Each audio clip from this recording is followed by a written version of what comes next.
Hi YouTube, this is my 1979 Chevy Monte Carlo. Belonged to a good friend of mine who passed away 5-6 years ago. Bought it from his parents. He's a real close friend. I've done some work to it since he's had it, and from what his parents have done to it.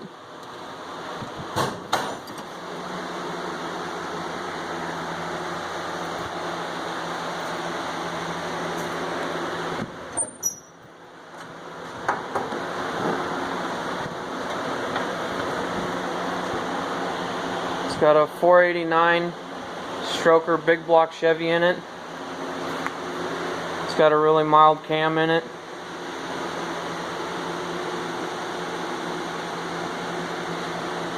It's got just a performer intake and a polycarb right now. It's got full MSD on it, coil, box, superconductor, MSD plug wires.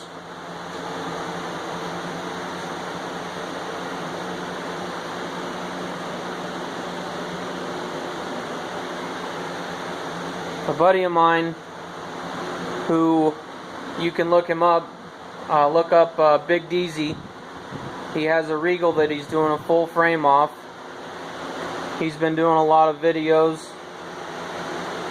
and it's got me wanting to do them, just because you don't see people talking about what they're building or how they're doing it. So first thing I wanted to mention was big block Chevy headers for these cars.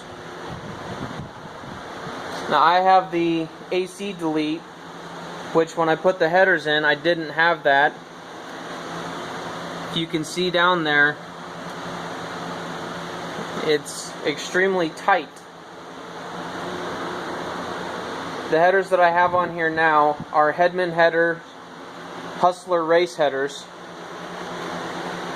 which I would recommend buying these headers. I think they were $600 from Summit. I ended up just putting header wrap on them. They're really nice. The flanges are really thick. The welds are really clean. I didn't have to lift the motor or remove a bunch of stuff to get them in. All I had to do was dent in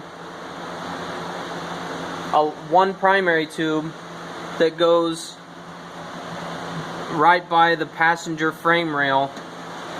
You can't see it very clearly, but that is the only one that I had to touch to get them to fit. And I'm extremely pleased with the Hustler race headers. I had bought a set of super comp headers that were 2-inch primaries that I went above and beyond what you would normally want to do as far as headers are concerned. I went further than what the instructions that they send you give you, and I'm sorry, if you're going to put headers on a car and if you need to have them pulled off, you shouldn't have to literally pull the motor out just to get the headers to clear. Needless to say, those even had slip-on tubes, which are even more of a bigger pain in the butt as far as sealing. So I would recommend these Hustler race headers from Hedman. They're extremely nice. Well worth the money. I think they were only $40 more than the super comps, and the super comps really didn't look that great as far as being welded together and whatnot.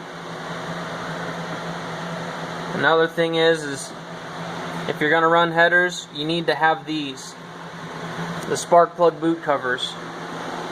I had so many problems with my coil heating up so much it would not make the motor run because the spark plugs, the wires were heating through and arcing off of each other.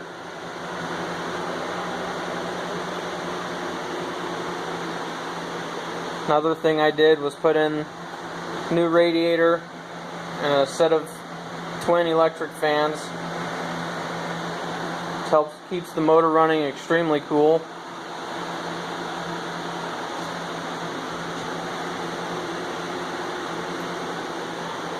And I also have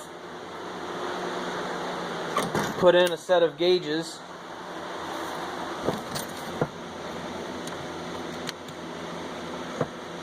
Got a 5-inch monster tack, water temp, volt, fuel, oil, and a speedo from EQ's Performance. They're really nice. They're a lot cheaper than a lot of other brands out there. The only thing is I really had to mess with the lights that are on the back of them. The connectors are not the greatest, but as far as the gauges are, overall it's not too bad as far as the price and whatnot.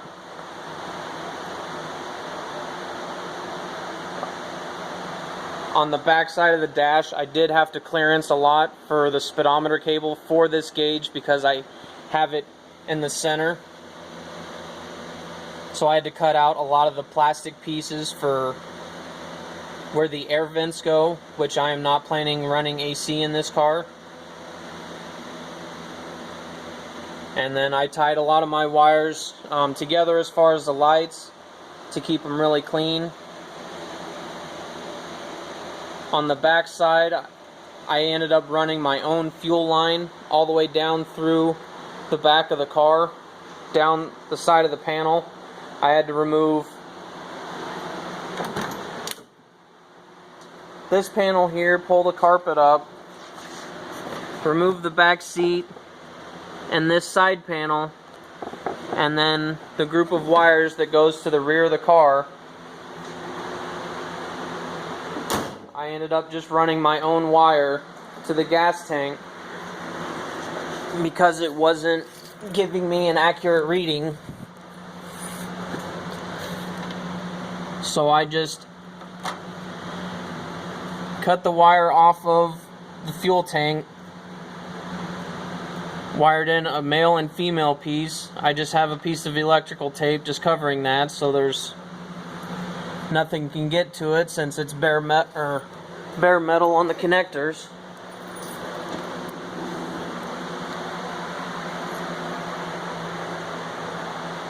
Right now the car just has a turbo 350 in it, which is strong enough that it'll get me by until I can get my turbo 400 built. It has just the factory puny little 10-bolt rear end, which I'll end up trying to find a 12-bolt. I just have a set of 14-inch Krager SS wheels on it for now. Just some skinny little pizza cutters, which I will eventually get a set of nicer wheels and tires that are especially a lot wider in the back. And a buddy of mine had talked to somebody else who had a Monte, who is running a 10.5-inch wide slicks on his, which his also was a 79, and he's running a 15 by 10-inch rim on the rear and has 4-inch backspace, and it maybe only stuck out maybe an inch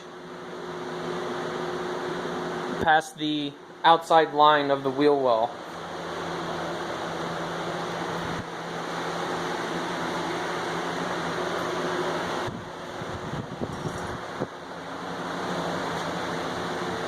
But this is it for now. There'll be more updates in the future.